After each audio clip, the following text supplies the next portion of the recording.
자, 오늘은 처음 사랑의 회복이라는 제목으로 말씀을 나누도록 하겠습니다. 이번 7월 한 달간은 우리 요한계시록을 묵상하고 또 설교하게 될 텐데요. 요한계시록을 그렇게 여러 주 동안 설교하기는 저도 이번이 처음이 될 것 같습니다. 사실 우리는 요한계시록을 잘 안 읽게 되죠. 그리고 목회자들은 요한계시록을 잘 설교하지 않습니다. 그 이유는 요한계시록이 많은 비의적 언어로 이루어져 있어서 어렵다고 느껴지기 때문입니다. 비의적이란 신비한 또는 비밀스러운 종교의식과 같은 것을 말하는데요. 지난 한 주 동안 요한계시록을 묵상하시면서 이미 그런 비의적 언어들을 많이 만나보셨을 겁니다. 특히 지난 수요일에 묵상 본문이었던 1장 12절부터 요한계시록 1장 12절부터 20절까지의 말씀을 보면 인자와 같은 이, 즉 예수 그리스도께서 등장하시는데요. 그곳에 기록된 말씀만으로는 도대체 예수님이 어떤 형상을 하고 계시는 건지 인간의 이성으로는 도저히 그 글만을 봐가지고는 형상이 그려지지가 않죠. 그냥 신비로운 모습이시구나. 우리는 그 정도로만 인식할 수 있는 겁니다. 또한 요한계시록에는 많은 숫자들이 등장하고 있는데요. 우리가 그 숫자 속에 숨겨진 의미와 또 비밀들을 어떻게든 밝혀내려고 하다 보니까 요한계시록이 더 어렵게 느껴지는 겁니다. 또 요한계시록에 등장하는 모든 숫자들과 비의적 언어들을 완전하게 해석할 수 있다고 그렇게 우리가 생각하고 또 그럴싸하게 요리조리 꽤 맞춰 해석을 시도하는 그 자체가 사실 우리 인간의 교만입니다. 우리가 요한계시록을 볼 때 그런 비의적 언어들을 밝혀내고 해석하는데 초점을 맞추다 보니 또 그렇게 해석해내야 된다는 부담 때문에 요한계시록이 더 어렵게 느껴지고 때로는 읽으면서 우리가 무섭게 느껴질 때도 있습니다. 저 또한 그동안은 그런 태도로 요한계시록을 접했었던 것 같은데요. 이번에는 요한계시록을 묵상하면서 요한계시록을 기록한 목적이 무엇인가에 초점을 두고 한번 묵상해 봤습니다. 그랬더니 요한계시록을 보는 시각이 달라지더라고요. 요한계시록의 기록 목적이 무엇입니까? 그 목적은 우리에게 혼란이나 두려움, 공포감을 주려는 게 아니라 우리를 격려해주고 구체적으로는 교회를 격려하고 위로해 주려는 게 요한계시록의 기록 목적입니다. 요한계시록은 묵시와 예언 그리고 편지의 양식이 혼합되어 있는 책인데요. 특별히 오늘 본문을 보시면 요한계시록은 지금의 튀르키예를 중심으로 한 소아시아에 있는 7교회에 보내는 하나의 편지임을 알 수 있습니다. 당시 소아시아는 로마의 식민지였습니다. 그리고 로마 황제를 신격화한 황제 숭배 사상이 아주 강하게 있었죠.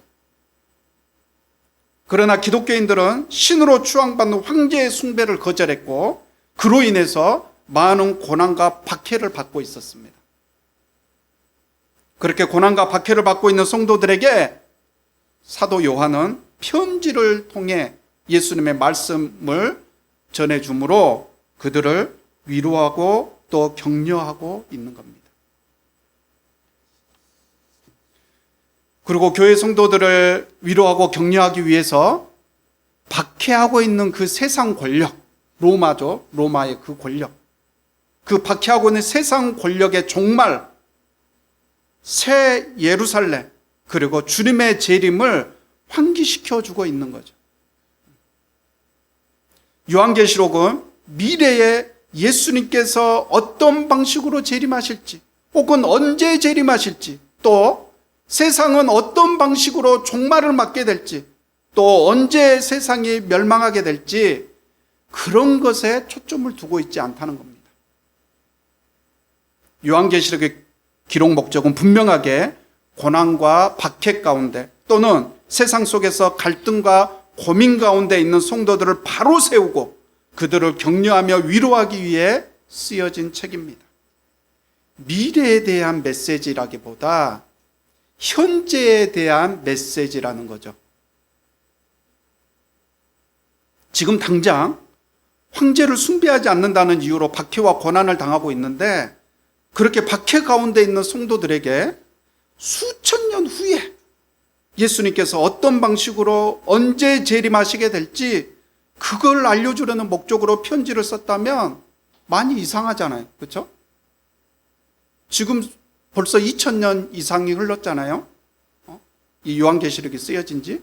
근데 그때 이 수천 년 후에도 아직 예수님께서 오시지 않으셨는데, 그 수천 년 후의 일을 그 지금 당장 그 고난과 박해 속에서 힘들어하고 지금 그렇게 고통당하고 있는 그 교회에, 소아시아에 있는 7교회 편지를 보내는데, 언제 예수님이 어떤 방식으로 오실지 그걸 알려주기 위해서 보내지는 않았겠죠.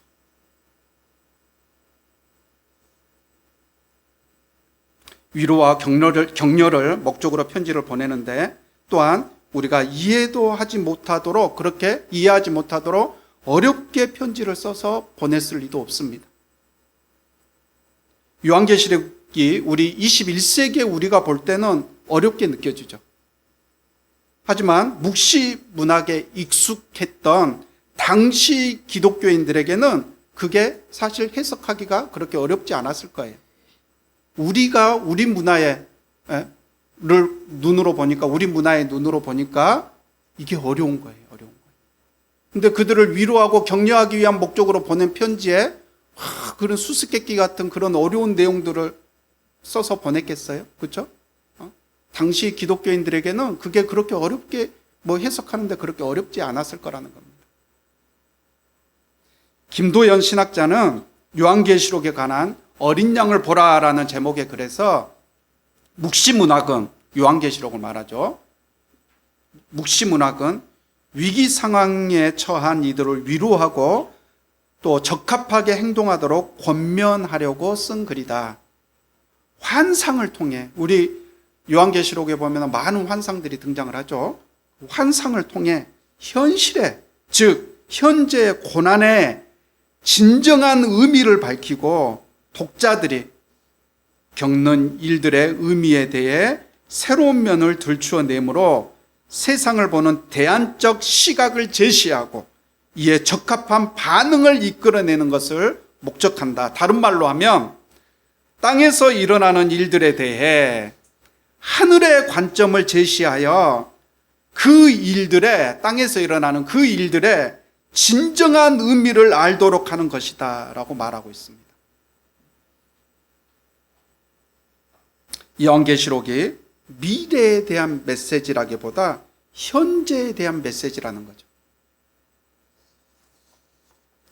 자, 이제 그런 관점에서 오늘 본문을 한번 살펴보면요, 오늘 본문을 보시면 사도 요한이 편지를 보낸 소아시아의 7교회 중에 에베소 교회가 첫 번째로 등장합니다. 에베소는 로마 제국의 아시아주, 미국에서 주라고 부르죠. 텍사스주 이렇게. 이 로마 제국의 아시아주의 수도입니다. 에베소는. 아시아에서 가장 중요한 도시였던 거죠. 또한 에베소는 로마 제국 안에서도 손에 꼽힐 정도로 부유한 도시였습니다. 그러다 보니 기독교인들도 자연스럽게 그곳에 많이 모여 살게 됐을 테고요, 그만큼 박해도 심하게 받았겠죠. 그래서 사도 요한은 에베소 교회를 가장 먼저 언급하고 있는 건지 모릅니다. 자, 그럼 먼저 1절 말씀을 한번 볼까요?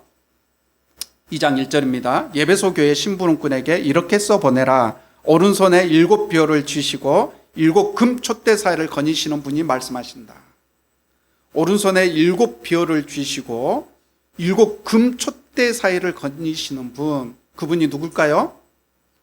예수 그리스도시죠. 앞에 장인 1장 20절 말씀에 보면 7별은 7교회 심부름꾼이라고 했습니다. 개역 개정에서는 교회의 사자라고 표현했죠. 그리고 일곱 금초 때는 일곱 교회, 소아시아에 있는 일곱 교회를 말한다고 했습니다. 예수님께서 일곱 금초대 사이를 거니신다는 것은 늘 그 교회와 함께 하시고 또 교회와 함께 호흡하시는 분이다. 예수님은 그런 분이시다 라는 뜻을 가지고 있죠. 마태복음 18장 20절 말씀에 보면 두세 사람이 내 이름으로 모여 있는 자리, 거기에 내가 그들 가운데 있다. 이렇게 말씀하고 있습니다. 두세 사람이 내 이름으로 모여 있는 자리, 즉 교회를 말하죠. 교회 가운데 예수님께서는 함께 계신다는 거예요. 함께 계셔서 함께 호흡하고 계신다는 겁니다. 그러니 당연히 교회가 당하고 있는 고난과 박해, 또 모든 사정을 그 누구보다도 잘 알고 계시겠죠. 그래서 예수님께서는 에베소 교회를 향해 이렇게 말씀하십니다. 2절과 3절입니다.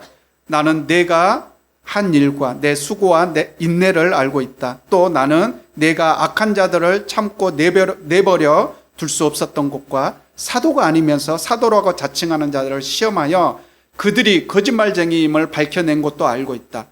너는 참고 내 이름을 위하여 고난을 견뎌냈으며 낙심한 적이 없다. 나는 내가 한 일과 또 내 수고와 인내를 알고 있다. 그리고 너는 참고 내 이름을 위하여 고난을 견디어냈으며 낙심한 적이 없다. 이렇게 에베소 교회를 향해 예수님께서 칭찬과 격려의 말씀을 해주고 계시는 겁니다. 에베소 교회는 주님을 위해서 열심히 일한 교회였고 주님 때문에 당하는 고난을 꿋꿋하게 이겨내고 있는 그런 교회였습니다. 그리고 2절에 나와 있는 대로 에베소 교회는 악한 자들을 내버려 두지 않았고 사도가 아니면서 사도라고 자칭하는 거짓말쟁이들을 잘 분별해냈다고 했습니다. 아마도 에베소 교회는 신학적, 교리적 지식이 풍부했었던 것 같아요. 그래서 그들은 거짓 사도들을 시험하여 그들이 거짓말쟁이라는 사실을 밝혀낼 수 있었겠죠. 신학적으로 탄탄한 지식을 가지고 있었기 때문에 이단 사상에 또한 쉽게 넘어가지 않았습니다. 예수님께서는 그런 에베소 교회를 칭찬하고 계시는 겁니다. 그리고 6절에 보면 에베소 교회가 니골라당이 하는 일을 미워했던 점을 칭찬하고 계시죠. 니골라당은 요한계시록 이 2장, 우리가 오늘 읽었었던 그 2장에만 두 번 등장하는 초대교회 이단무리입니다. 초대교회 이단무리. 그들은 인간의 영과 육을 서로 구분짓습니다. 이분법이라고 하죠. 서로 구분짓습니다. 그리고 영은 선하고 영만 선하고 육신은 약하다, 악하다 이렇게 보죠. 그래서 어차피 육신은 악한 존재이기 때문에 육신은 구원받지 못하고 영혼만 구원을 받는다 이렇게 주장을 해요. 영혼만. 그래서 그렇게 영혼만 구원을 받기 때문에 육신은 뭐 아무렇게나 살아도 된다는 거예요. 어차피 육신은 구원받지 못하니까. 어차피 악한 존재이고 육신은. 그러니까 육신은 그냥 죄를 지어도 괜찮고 뭐 마음대로 살아도 괜찮다. 영혼만 깨끗하면 우리는 구원받을 수 있다. 이렇게 주장을 하죠. 에베소 교회는 거짓 사도들을 분별해낸 것뿐만 아니라 그런 니골라당의 잘못된 가르침도 분별해내서 그들이 하는 일을 미워했다는 겁니다. 사실 이단 사상을 분별해내는 건 쉬운 일이 아니에요. 대부분의 이단 사상은 모든 교리가 정통교회와 거의 흡사합니다. 거의 비슷합니다. 그런데 그러다가 어느 한 부분을 그럴싸하게 변형을 시켜버리죠. 그래서 신학적인 지식이 없는 상태에서 만약에 이단 사상의 가르침을 들으면 쉽게 넘어가 버리는 거예요. 아니, 사실은 신학적인 지식이 있다 해도 그것을 잘 분별하기가 쉽지 않습니다. 내용이 너무 그럴싸하거든요. 그리고 또 정통교회에서는 들어보지 못한 정말 새로운 내용들을 가르쳐 주니까 나도 모르게 그걸 듣고 있으면 빨려 들어가는 거예요. 그런데 에베소 교회는 정식 신학 교육을 받은 사람들도 아니었을 텐데, 그런데도 거짓 사도들을 밝혀내고 또 니골라당의 잘못된 가르침을 분별해냈던 거죠. 충분히 칭찬받을 만한 일 아닙니까? 그렇죠? 그런데 4절 말씀을 보니까요, 예수님께서 갑자기 이런 말씀을 하십니다. 그러나 너에게 나무랄 것이 있다. 그것은 네가 처음 사랑을 버린 것이다. 그러므로 네가 어디에서 떨어졌는지를 생각해내서 회개하고 처음에 하던 일을 하여라. 네가 그렇게 하지 않고 회개하지 않으면 내가 가서 내 촛대를 그 자리에서 옮기겠다. 예수님께서는 갑자기 에베소 교회를 책망하고 계시는 겁니다. 그 책망의 핵심은 처음 사랑을 버렸다는 겁니다. 처음 사랑을 버렸다. 에베소 교회는 신학적 지식은 풍부했고, 그래서 옳은 교리를 지켜냈고 또 이단 사상을 멀리했습니다. 그러나 안타깝게도 그들의 가슴에서 처음 사랑은 식어 있었던 겁니다. 바른 교리를 지켜내려 이단과 싸우다가 사랑까지 없어져 버린 거죠. 기독교의 핵심은 사랑입니다. 그렇죠? 성경의 핵심도 사랑입니다. 하나님 사랑, 이웃 사랑이 기독교의 핵심 가르침이죠. 우리가 너무 잘 알고 있는 우리 고린도전서 13장 1절부터 3절 말씀 함께 한번 읽어볼까요? 내가 사람의 모든 말과 천사의 말을 할 수 있을지라도 내게 사랑이 없으면 울리는 징이나 요란한 꽹과리가 될 뿐입니다. 내가 예언하는 능력을 가지고 있을지라도 또 모든 비밀과 모든 지식을 가지고 있을지라도 또 산을 옮길 만한 모든 믿음을 가지고 있을지라도 사랑이 없으면 아무것도 아닙니다. 내가 모든 소유를 나누어 줄지라도 내가 자랑 삼아 내 몸을 넘겨줄지라도 사랑이 없으면 내게는 아무런 이로움이 없습니다. 아멘. 기독교인에게 사랑이 없으면 아무리 선한 일을 많이 해도 또 죽은 사람을 살려내는 능력이 있다 해도, 그리고 오늘 에베소 교회처럼 아무리 많은 이단들을 척결했다 해도 사랑이 없으면 빈 껍데기에 불과하다는 거예요. 제가 그런 우를 잘 범하는데요, 지난주에도 제가 집을 청소하는데 식구들의 물건이 여기저기 막 널브러져 있는 겁니다. 아무리 말을 해도 안 고쳐지니까 좋은 마음으로 청소를 시작했다가 시간이 갈수록 그걸 하나하나 줍고 정리하다 보면 갑자기 막 짜증이 올라오는 거죠. 청소를 시작할 때는 오늘은 기쁜 마음으로 해야지 그러는데 결국에는 짜증으로 끝이 납니다.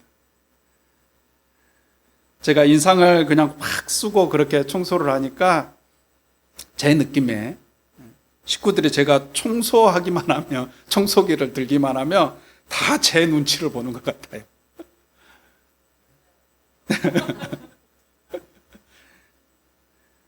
아무리 그렇게 가족들을 위해서 몸이 부서져라, 몸이 부서질 정도로 그렇게 열심히 하지는 않지만, 아무튼 그렇게 아무리 열심히 청소를 한다 해도 사랑이 없으면 그 모든 수고가 헛것이라는 겁니다. 사랑은 오래 참고 사랑은 친절한 겁니다. 사랑은 자기의 유익을 구하지 않고 성을 내지 않습니다. 그리고 사랑은 모든 것을 덮어주는 겁니다. 청소하면서도 덮어줘야죠. 그래, 이럴 수 있어, 그럴 수 있어. 여러분, 하나님의 일을 열심히 하는 것도 좋습니다. 하지만 그보다 중요하고 우선되어야 하는 것은 사랑입니다. 열심히 주의를 지키고 봉사하고 헌금하는 것 귀한 겁니다. 하지만 그보다 중요하고 우선되어야 하는 것은 바로 사랑입니다. 그렇기 때문에 우리는 가족과 이웃을 위해 봉사를 할 때도 과연 내 안에 사랑이 있는지 없는지를 우리는 먼저 점검해 봐야 할 겁니다. 우리 한국교회가 이단에 대해서는 어느 나라보다도 철저하죠. 미국 가서 보니까 우리나라에서는 제7일 안식교도 이단이잖아요. 물론 우리나라에 와서 넘어와서 또 변질된 부분이 많이 있어서 그러기도 하지만 미국에서는 그냥 이단으로 보지를 않아요. 제7일 안식교는. 또 동성애에 대해서도 마찬가지입니다. 우리나라는 철저하죠. 동성애에 대해서. 우리 한국교회는. 그것은 아주 잘하고 있는 일이고 또 칭찬할 만한 일이기는 합니다. 그러나 한국교회가 그렇게 교리를 지키는 일에는 열심을 내면서 혹시 사랑을 지키는 일에는 무관심하고 있는 건 아닌지 우리는 우리 스스로를 한번 돌아봐야 할 겁니다. 사실 지금 우리 한국교회에 가장 필요한 것은 어떤 교리적인 지식, 성경 지식, 신학적 지식이 아니라 사랑입니다. 5절에 예수님께서는 이렇게 말씀하십니다. 내가 회개하지 않으면 내가 가서 네 촛대를 그 자리에서 옮기겠다. 촛대를 옮기겠다는 것은 예수님과의 관계 단절을 의미합니다. 무서운 말씀이죠.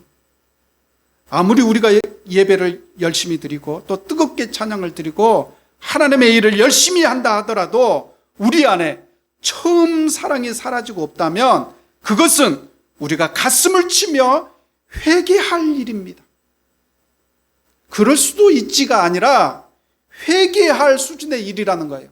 사랑이 없이 처음 사랑을 잃어버리고 우리가 그 일을 하고 있다면 그것은 가슴을 치며 회개해야 될 일이라는 겁니다.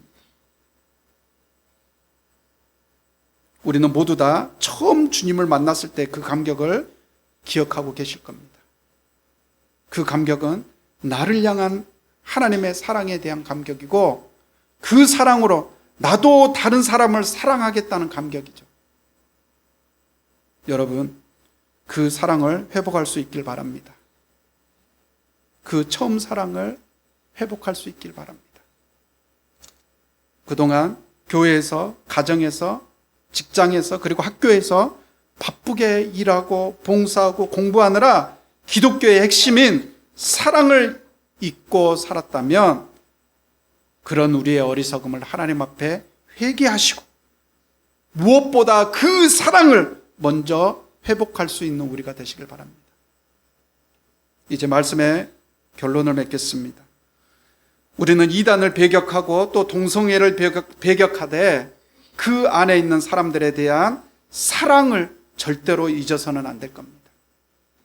또한 예수님을 믿는다는 이유로 우리를 조롱하고 이용하고 박해한다 해도 우리는 그들에 대한 용서와 사랑을 절대로 잊어서는 안 될 것입니다. 그 사랑이 예수 믿는 사람들의 힘이고 능력입니다. 하나님의 사랑으로 내가 변화되고 나의 사랑으로 상대방이 변하는 겁니다. 사람은 가르치거나 때려서 변할 수 있는 존재가 아닙니다. 사랑으로 변하는 겁니다. 여러분 주변에 용서해야 될 대상, 사랑해야 될 대상을 한번 떠올려 보세요. 나를 힘들게 하고 나를 구박하고 나를 괴롭히고 나를 반대하고 있는 사람이 있다면 그 사람이 바로 내가 사랑해야 될 대상입니다. 우리 여성분들 집에 원수 한 명들 있잖아요. 그렇죠? 원수 한 명들 있잖아요. 예. 예. 누구라고는 말 안 하지만 원수 한 명들 있잖아요. 그렇죠? 예. 사랑해야 될 대상이라는 겁니다. 사랑해야 될 대상. 그리고 그들을 사랑할 수 있는 힘을 얻기 위해서 내가 먼저 하나님의 처음 사랑을 회복해야 될 테고요.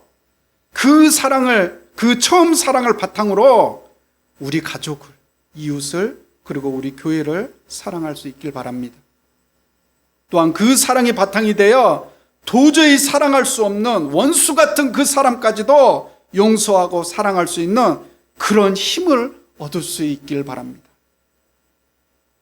예수님께서는 너희가 서로 사랑하면 모든 사람이 그것으로써 너희가 내 제자인 줄을 알게 될 것이다 라고 말씀하셨습니다.